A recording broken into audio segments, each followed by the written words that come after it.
Remember when I said it was predicted to rain? Well, that is the understatement of the century. Say g'day to the nastiest storm I've ever seen. It's kind of funny because this is the hardest border that I've experienced in the country. Generally it's just a sign on the side of the road, and so it should be. We're all as one. Well, COVID proved otherwise in some respects, but proceed to stop sign and prepare for vehicle inspection. Hey mate, how are ya?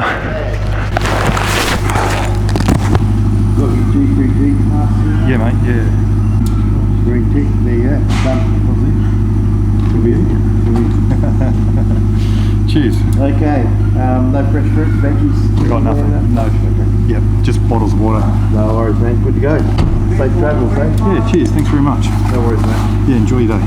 That was ridiculously easy. Let's get a photo of the sign. Time for another sticker. Beautiful, look at that. So if I just check the time, it's 6:45 on my phone there. So it's an early start. It feels more like 8 because what I didn't realise, I've been making up a lot of time. I thought, what? I'm not doing anything different, and what I didn't realise is that I'm heading west. So every day that I head further west, I'm changing time zones, and you've got to put your clocks back as I keep heading west, which means I'm gaining daylight, which means I can ride more and gain more time. So if I get to Norseman today, which is a big ride, it's 700 Ks, that means I'll be a day ahead of my itinerary. That's great news, but then what I've got to remember on the way back, I'm going to be losing time, so I'll be forever chasing my butt, trying to make up time. What you gain going one way, you lose going the other way. But anyway, today is a big day, and unfortunately it's predicted to be heavy rain by about lunchtime, so I'm going to try and punch out as many Ks as I can to beat the rain, and it all depends how far I get.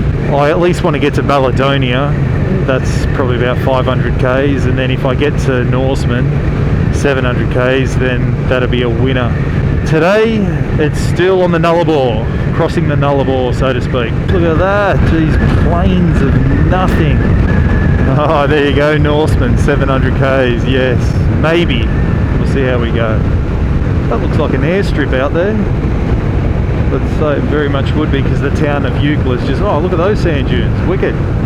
Wicked. Okay, so I've kind of set this scene up a little bit. The RFDS airstrip. Now, even though this is the air highway used by trucks, caravans, motorbikes, bicycles, and even people walk it, surprisingly, at times when something's happened on the road, they can also use it as an emergency airstrip for the Royal Flying Doctor Service. Now, you very well know I'm a massive fan of the RFDS, especially after seeing the visitors' experience out at Dubbo there. You can clearly see I've even got my Royal Flying Doctors t-shirt on today, specifically for this. Now, I'm not affiliated with the RFDS, but as a motorcyclist, you can understand the services they can provide, especially to us as bikers.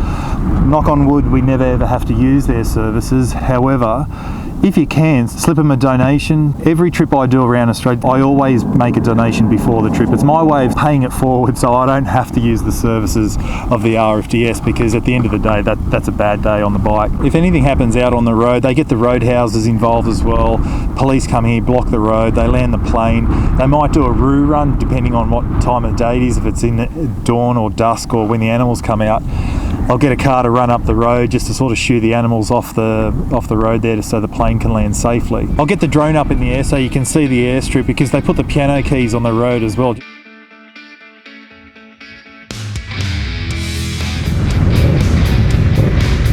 Alright, let's select sports mode. That's the S, that's maximum power.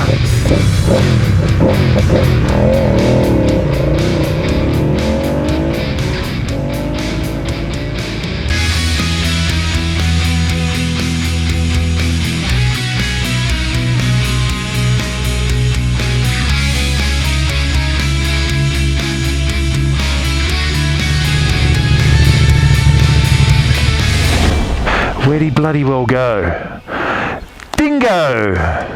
Man, I've never seen a dingo out in the wild in the mainland before, and now I've seen two of them, one yesterday and one today. This one looks pretty healthy actually, he's looking pretty good. 'Cause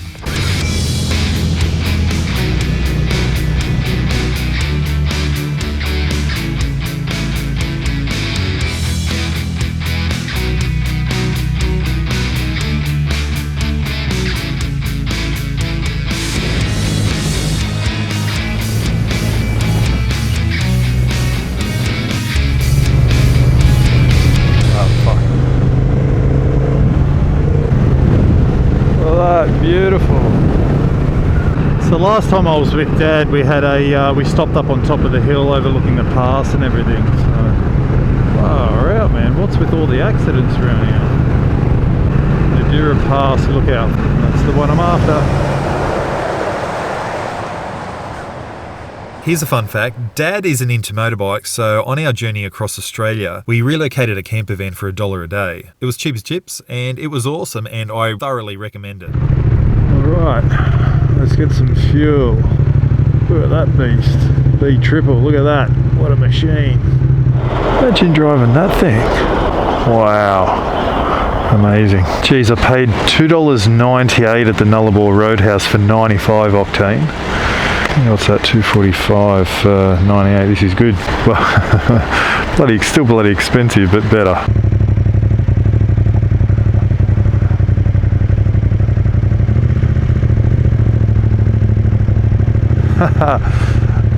Only one trailer feels like only like a little truck. Trucks everywhere. Look at it.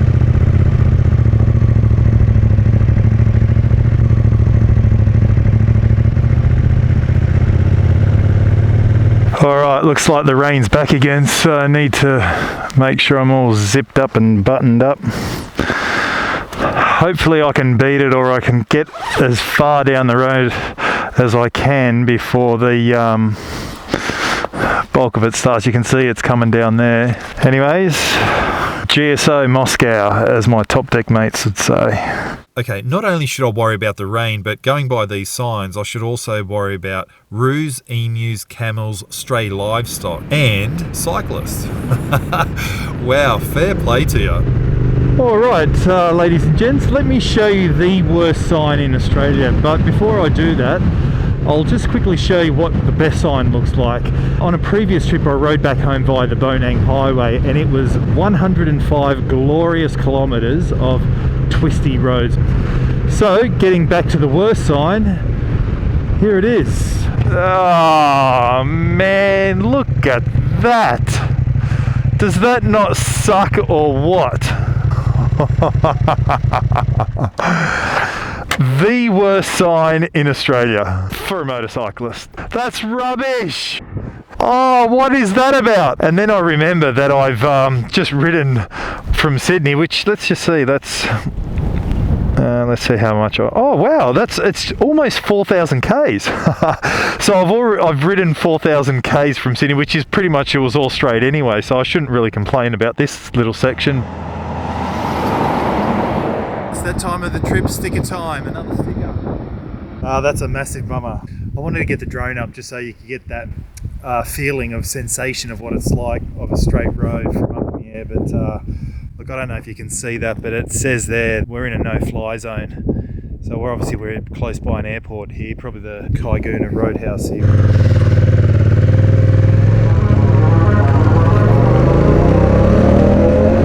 Remember when I said it was predicted to rain?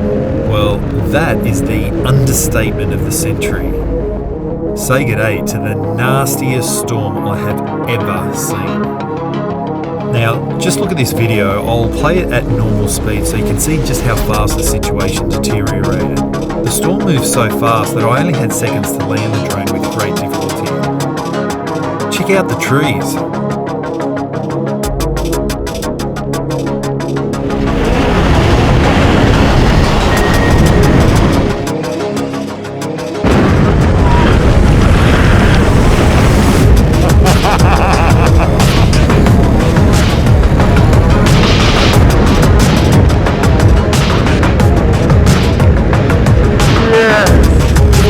That was rock and roll, man, to the max.